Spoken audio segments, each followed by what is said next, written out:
Жамбыл облысы бойынша мемлекеттік қызмет істері және сыбайлас жемқорлыққа қарсы іс-қимыл департамент қызметкерлерінің ұйымдастыруымен дөңгелек үстел өтті. Онда елбасының Қазақстан жаңа жаһандық нақты ахуалда өсім реформалары даму атты биылғы жолдауы талқыланды. Дөңгелек үстел барысында еліміздің ең басты стратегиясына айналып отырған өсім реформалары мен даму жағдайы жөнінде айтылды. Ол үшін бүгінгі таңда елімізде кәсіби мемлекеттік аппарат құрылып отыр. Сондай-ақ алдағы уақытта тұрақты даму үшін жолдауда көрсетілген маңызды міндеттерді жүзеге асыру керек.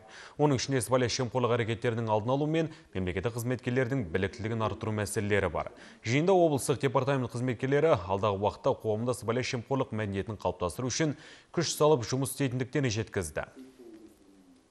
Өсім, реформалар және даму деген үш түсінік қамтып отыр. Түптеп келген кезде осы жаһандық дағдарысқа қарсы тұру жағдайларындағы іс-қимылдарды дәріптейді бұл жолдау.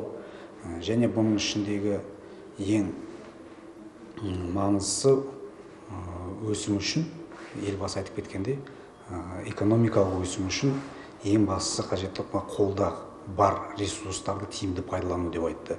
Міне сол мезетте бізде бүгінгі таңда оның ішінде мемлекеттік қызмет саласында да осы кадрлық ресурстарды тиімді пайдалану өзекті мәселе болып табылады.